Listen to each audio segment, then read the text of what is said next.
Ah, attendez, faut bien trouver des belles musiques. Salut tout le monde, j'espère que vous allez bien. C'est votre bon vieux Sunejin qui l'a proposé. La Foot Zone. Et forcément, dans cette Foot Zone, on va parler bien sûr du match qui a eu lieu donc hier soir. Alors, aujourd'hui, cette vidéo, donc il est 22h51, heure française. Et il est maintenant temps de débriefer ce match. Des matchs donc qui a donné la victoire à l'équipe de France. 2-1. Alors, qu'on soit clair là-dessus.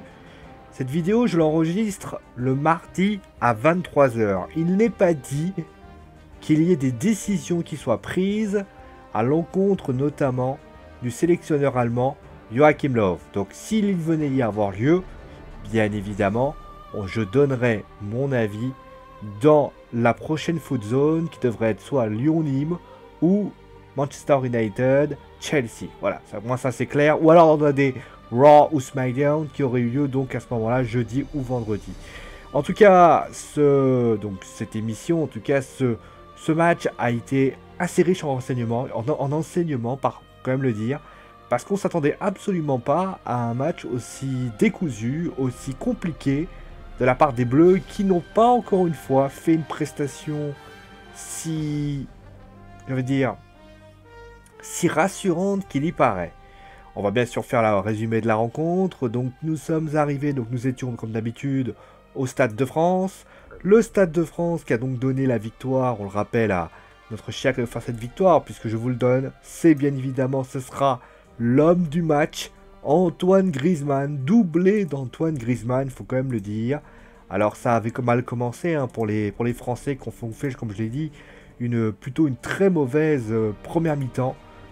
Les Français qui d'ailleurs auront un pénalty suite à une main de Presnel Kipembe, qui a toujours qui a réussi pas les choses, mais après une bonne deuxième mi-temps, les Français vont réagir. 62e minute, centre de Lucas Hernandez, tête de Griezmann, égalisation. Et enfin, suite à une belle passe en profondeur pour Blaise Matuidi de Kylian Mbappé, eh bien, Blaise Matuidi va être percuté par Mats Hummels, qui tout simplement offrira la victoire aux Français.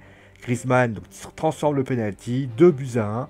Les Français bien sûr souffriront, mais on retrouve finalement cette grosse solidarité, cette grosse solidité défensive qui faisait la force des Bleus. 2-1 pour cette équipe. Et donc on va parler bien évidemment, je mets ça un peu le son quand même parce que voilà, c'est un peu trop fort. Donc pour ce qui s'agit, on va bien sûr parler, déjà on va commencer avec la prestation globale de l'équipe de France. Une prestation globale, il faut le dire, qui ne restera pas dans les annales. Plutôt, on va retenir finalement une chose. On va retenir la réaction de l'équipe de France, qui a fait une très mauvaise première mi-temps. Pas de solidarité, des problèmes défensifs assez énormes. On a vu notamment des errements défensifs, notamment de la part de Pavard, que notamment Sané et Schulz se sont fait littéralement plaisir. Ça a été compliqué hein, pour les Français. Mais après, ça a été un peu mieux en deuxième mi-temps. Les Français ont beaucoup mieux travaillé, notamment un secteur offensif qui a pu aider les joueurs. On notera également le petit système offensif qui a été modifié, c'est-à-dire que Mbappé est passé à gauche, Griezmann à droite, et Blaise Matuidi est allé au milieu de terrain, ce qui a beaucoup aidé les Français, hein, ou qui prenaient l'eau de toutes parts, notamment de la part avec notamment le système. Alors je vais vous donner le système offensif avec notamment Kroos et Kimmich qui ont vraiment posé des problèmes dans cette équipe et c'est vrai qu'il faut le reconnaître par rapport à tout ça. Qu'est-ce que je vais vous trouver comme mot? Tiens, je vais mettre ça. Tiens. Voilà. On va mettre du Senseier aujourd'hui. Ah, je vous le dis, on va faire du Senseier aujourd'hui. Voilà, je vous l'annonce. Donc, pour ce qui s'agit de l'équipe de France, on était inquiet contre l'Islande. On n'est pas plus rassuré finalement dans ce match. On est rassuré sur le fait que voilà, cette équipe est capable de se rassurer, capable de justement d'avoir du caractère et de réagir.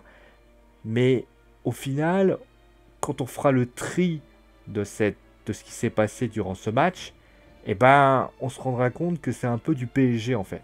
C'est-à-dire qu'ils ont fait une très mauvaise première mi-temps, mais ils ont réagi et ils ont fait une bonne deuxième mi-temps avec une belle réaction. Et ça, j'ai envie de vous dire, encore une fois, je vais le rappeler, je le dis souvent pour le Paris Saint-Germain, face à des équipes comme l'Allemagne, alors on va encore dire l'Allemagne, L'Allemagne qui est pas au mieux, hein. L'Allemagne qui a perdu contre le Pays-Bas 3-0. L'Allemagne qui a fait match nul contre la France, mais qui n'a pas été exceptionnelle. L'Allemagne qui perd, l'Allemagne qui a des difficultés, ça passera. Mais quand ça passera contre des équipes qui sont en pleine confiance, la Belgique, la Croatie, des équipes qui vraiment ont des difficultés, qui ont vraiment des facilités, qui s'en sortent très bien, il n'est pas dit que l'équipe de France se retrouve en difficulté. C'est pour ça d'ailleurs que je pense que l'équipe de France va devoir cravacher, va devoir se battre. Et je pense qu'ils vont devoir apprendre aussi à être plus réguliers, parce que ce qui s'est passé aujourd'hui, ça ne doit jamais revenir. Si ça recommence dans un gros match de la Ligue des Nations, il est fort possible que l'équipe de France souffre, et surtout que l'équipe de France ne s'en sorte pas. On notera également quelques joueurs qui ont déçu dans ce match, on en parlera bien sûr dans les tops et les flops. Mais je pense que Didier Deschamps, c'est bien de faire confiance notamment aux joueurs de champion du monde, hein, c'est normal. Mais il serait peut-être bien aussi de se focaliser sur les joueurs qu'il a choisis, notamment le secteur défensif, parce que, il faut le dire, le problème a été total, et notamment sur le côté gauche de l'attaque allemande, où le côté droit français n'a pas été à la hauteur, loin de là. Voilà, ça c'était quelque chose que je voulais dire. On va mettre... qu'est-ce qu'on va mettre? On va mettre ça, tiens. Voilà, ça va être rigolo. Ensuite, donc pour les Allemands, on va passer bien sûr aux Allemands. Alors les Allemands, bah finalement, ils ont tenté quelque chose. Joachim Löw a tenté quelque chose, avec notamment le 3-5-2, mais enfin plutôt le 5-3-2, enfin le 3-5-2, ça dépend comment vous le faites, ou le 3-4-3 plutôt, parce qu'il y a 3-4 joueurs offensifs. Le 5-2-3, ouais, 5-2-3 si vous voulez. Mais il faut le dire, bah ça a marché. Ça a marché parce qu'ils ont... Mais la vérité, elle était là, c'est que quand tu les bouscules, les Allemands, et c'est là qu'on voit que cette équipe allemande, eh ben, elle est en difficulté, bah, il suffit juste de la bousculer légèrement pour que cette équipe, eh ben, elle perde pied. Et c'est ce qui s'est passé. On l'a vu notamment par la présence de Matuidi au milieu de terrain. Ça a notamment bloqué le système du milieu de terrain allemand. On a vu que les ballons en profondeur, c'est compliqué. Notamment, on a vu notamment par Kylian Mbappé, où Kylian a littéralement passé son temps à faire des accélérations et à poser des problèmes à l'équipe. Et que dire, voilà, à part peut-être certains joueurs qui ont fait, notamment sur le côté gauche, Schulz et Sané, peut-être Toni Kroos qui n'a pas été mauvais, un Kerrer qui a été très bien, hein, on va pas se mentir. Sinon, bah, ça reste une équipe très moyenne. Alors, qu'est-ce qui fait qu'elle est moyenne? Ça, je ne pourrais pas vous le dire. Mais je pense que cette équipe-là a un vrai problème de confiance. Elle doit peut-être aussi se renouveler, parce que c'est une équipe voilà, qui est en train de se renouveler aussi. Ce qui fait que, bah, forcément, comme elle se renouvelle, c'est compliqué. Mais Joachim Löw, je le sens en manque de décision. J'ai l'impression qu'il ne sait pas comment régler le problème. Chose que par exemple Didier Deschamps, vous voyez, il a réussi à trouver une solution. Là, j'ai ce sentiment un peu étrange qu'il a un peu perdu ce leadership. Et ça, il faut quand même le dire. Alors je me coupe parce que j'ai un bout de peau qui est en train de partir, hein, pour ceux qui se demandent ce que je suis en train de faire. Donc voilà, c'est pas grave, hein, clairement, on va pas non plus lui jeter la pierre à notre cher Sané, notre cher Joachim Löw, mais voilà, voilà, il faut une bonne première mi-temps, mais il faut une deuxième mi-temps où ils perdent complètement pied. Notamment après le but de son penalty, enfin le but de Griezmann, on avait ce sentiment un peu bizarre d'avoir une équipe allemande, mais qui n'arrivait pas du tout à faire plusieurs passes. Et ça, c'est pas possible. Où est la grande équipe allemande offensive et tout? Là, clairement, il va falloir se réveiller. Alors après, qu'est-ce qu'ils peuvent faire? Joachim Löw est peut-être malheureusement en fin de cycle, et trouver un autre entraîneur allemand capable de les aider. Ah, peut-être Jupp Heynckes pour encore aider, on ne sait jamais. Mais c'est vrai que c'est quand même un gros problème du côté de la Mannschaft. Voilà. On va passer au top et au flop. Donc on va passer bien sûr au top. Alors, au top, j'ai quand même mis un Allemand, j'ai mis Sané. Alors j'aurais pu mettre Schulz, hein, clairement. Mais voilà, Sané, ça a été un vrai apport offensif. Je pense que le prochain sélectionneur, s'il y a prochain sélectionneur, moi j'en sais rien, hein. Je pense qu'il va surtout s'appuyer sur lui, il va s'appuyer sur Cross, il va s'appuyer sur des joueurs qui vont vraiment faire de grandes choses et apporter énormément à l'équipe adverse. Et oui, 23 h, j'ai sommeil. Bon, en tout cas, voilà, il m'a beaucoup apprécié et je trouve que c'est très intéressant par rapport à tout ça. Tiens, qu'est-ce qu'on va prendre? Attendez, on va prendre ça, tiens. L'Ultra Instinct Masterisé Epic Rock Cover. Tiens, on va prendre ça. C'est jamais, hein, ça peut être rigolo. Ah, pas mal ça là. Bon, ensuite, le deuxième, bah, j'ai mis Blaise Matuidi. Parce que clairement, c'est lui qui cause le deuxième but.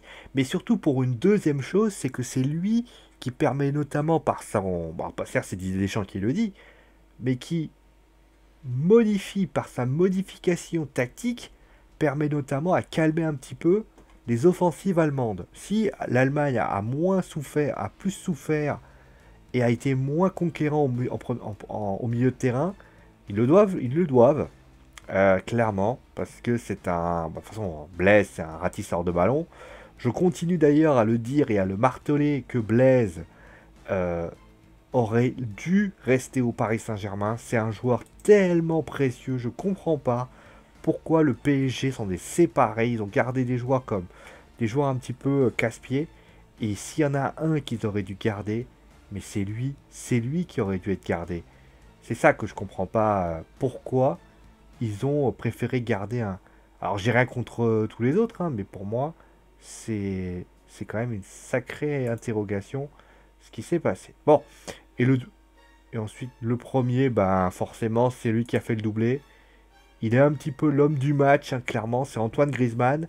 Alors j'apporterai quelques bémols quand même sur Antoine Griezmann, parce que bah, Antoine, que j'apprécie beaucoup, hein, bah, Antoine finalement, quand on va regarder son bilan, ses ballons et tout le reste, et ben on va se rendre compte, malheureusement, qu'il n'a pas été si déterminant que ça. Faites le tri, regardez bien les ballons. Alors je vais vous montrer les ballons récupérés par Antoine Griezmann. Ah, il est où Antoine? Il est où notre grisou à nous? Ah, si ça veut bien se lancer, parce que là c'est en train de ramer. Voilà, merci. Alors, c'est là, voilà. Il a récupéré 57 ballons, ce qui est bien. 34 ballons réussis, 76%. Cette duel, finalement, il a subi des fautes. Mais j'ai pas senti, voilà, je l'ai pas senti si conquérant que ça. Je l'ai pas senti si fort que ça. C'est encore un Griezmann que je trouve, de mon point de vue, assez brouillon. Et je trouve qu'il n'a pas encore cette aura qui lui fait. Mais, il faut le dire, eh ben, il a aussi fait quelque chose qui pour moi me plaît beaucoup. Il a beaucoup défendu, il faut le dire, il a beaucoup défendu. Mais dans son système offensif, de là où le place Didier Deschamps, il est, pour ainsi dire, le régulateur de jeu. Il est là pour déposer, être le dépositaire du jeu. Et le problème d'Antoine, c'est qu'il ne dépose rien. C'est-à-dire qu'il doit être plus dans le cœur du jeu. Il doit être plus capable de réguler, donner à gauche, donner à droite, donner... Et j'ai même l'impression, d'ailleurs, que ça a été... C'est pas terrible, quoi. C'est un joueur, moi honnêtement, je le trouve très, très impressionnant, très précieux. Mais il faut le dire, ça reste quand même un joueur que je trouve encore, il faut le dire, encore mitigé par rapport à ça. Voilà, c'est tout ce que j'avais à dire par rapport à ça. On passe maintenant aux flops. Hein, les flops, alors que la musique est très épique, hein, faut quand même le dire. Tiens, on va prendre la musique de Naruto après, je vous préviens. Allez, on va passer à la... Ah bah tiens, bah justement, le premier, bah je vais mettre Hummels. Bah Hummels, en fait, je le mets pour une raison. Bah déjà, il a galéré face à Mbappé. Ah, faut le dire. Mais surtout, c'est lui qui cause le penalty. C'est lui qui, pour ainsi dire, mange un peu de précipitation. Il fait les bonnes actions, mais il y a une action qu'il loupe, c'est celle-là. Et forcément, il la paye cash. Voilà, il faut quand même le dire. Et ça, c'est une réalité. Voilà, c'est tout ce que j'ai à dire pour Matt. Le deuxième, bah, c'est Pavard. Alors, première mi-temps catastrophique. Schulz et Sané se sont fait plaisir. Ça a été un peu mieux en deuxième mi-temps. Mais tu sens que sur son côté, ça peut passer à n'importe quel moment. Je n'ai rien contre lui, c'est un charmant garçon. Mais je me pose une question. Alors, après, elle vaut ce qu'elle vaut. Mais c'est à se demander, je me pose cette question. Est-ce que Pavard, aujourd'hui, est fait pour être sur le côté droit? Il a fait sans doute un geste incroyable sur le côté droit. Il a été très bon sur le côté droit en équipe de France pendant cette Coupe du Monde. Mais il faut le dire, là où Hernandez, il est présent, il est déterminant. Pavard, il défend tout le temps. En fait, pas qu'il défend tout le temps, c'est que il ne... Comment vous expliquer ça? Pavard, il ne... Il est pas bon défensivement, offensivement il est pas bon, il est très peu au niveau offensif. Et niveau défensif, c'est une catastrophe. Je veux dire, le mec, il est lent, il n'arrive pas bien à se repositionner, c'est compliqué pour lui. Et je me dis que face à Hazard, face à des joueurs un peu plus remuants, eh ben, il va se retrouver en Angleterre, il va se prendre, s'il se prend un joueur anglais quand même assez remuant, je ne l'ai pas en tête, mais voilà, il va se retrouver en grosse difficulté. C'est un énorme problème qu'il a, et je pense d'ailleurs que ça serait bien qu'il commence à se poser la question de pourquoi c'est si dur pour lui de ne pas... Voilà, pourquoi il ne dit pas à Didier Deschamps, moi, je ne peux pas... Surtout qu'à Stuttgart, il ne joue pas à ce poste. Il ne joue pas à ce poste. Il joue en poste de sentinelle gauche ou droite, je sais plus. Sentinelle droit. Et bah, il dit, moi, j'arrête, je veux jouer dans l'axe. Ce qu'a fait Didier Thuram à un moment donné, hein, dans la Coupe du Monde. Hein. Il a fini par jouer dans l'axe. Il prendra un latéral droit capable de pouvoir apporter sur ce côté. Alors après, c'est vrai que au niveau de ce qu'il peut proposer, il faut l'avouer, il n'y a pas grand monde. Je suis d'accord, c'est vrai. Ah, il faut l'avouer que les latérales droits, on tape latéral droit français, voilà, tape latéral droit équipe de France, il faut l'avouer, c'est pas non plus le latéral droit qui plaît le plus. Hein. Si je le vois, j'ai quelle relève pour le latéral droit, c'est plutôt... Ah voilà, quelle relève pour le latéral droit, donc c'est un... Ah non, mais voilà, il y a du Debuchy, il y a du Corchia, mais je pense qu'il doit trouver un vrai latéral droit. Alors je sais qu'il y a beaucoup de joueurs qui sont blessés en ce moment, notamment Benjamin Mendy. Benjamin Mendy, je crois qu'il joue son côté, mais voilà, il y a soit le Benjamin Mendy ou l'autre côté, Djibril Sidibé. C'est Djibril Sidibé d'ailleurs. Qu'on soit clair là-dessus, moi je pense qu'il va falloir réfléchir à tout ça, parce qu'il ne peut pas rester sur ce côté s'il n'est pas en mesure de s'en sortir. Voilà. Et le premier, alors vous allez me dire que je m'acharne, mais c'est encore une fois une grosse déception, c'est Presnel Kimpembe. C'est... Attends.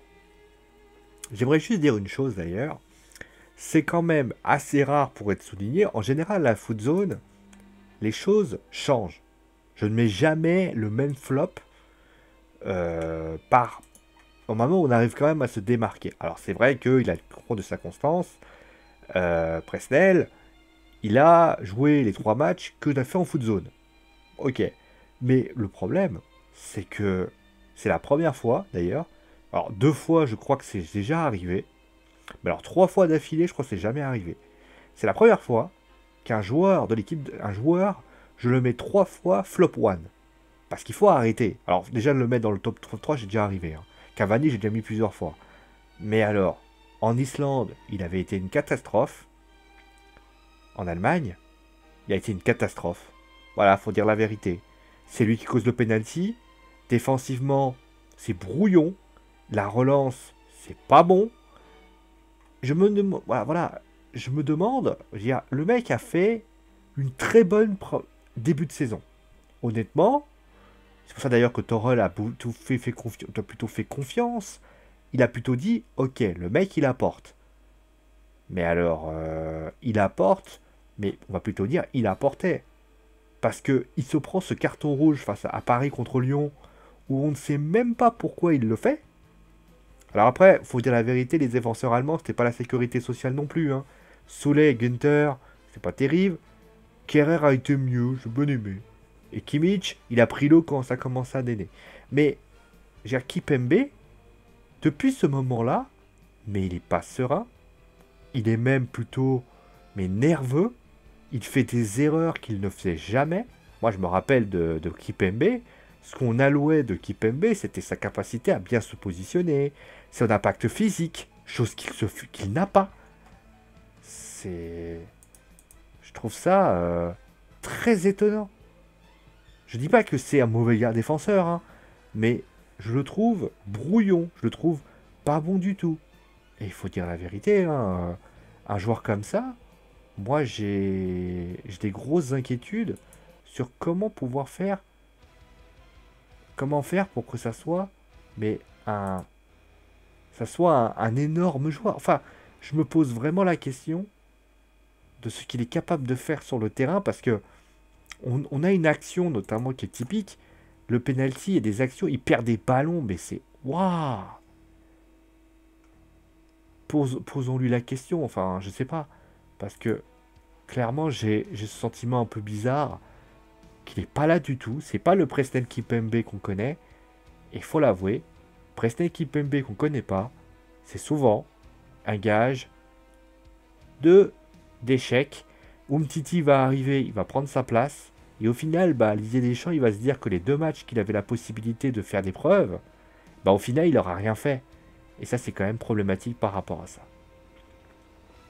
Bon, voilà un petit peu ce qu'on avait à dire sur ce match.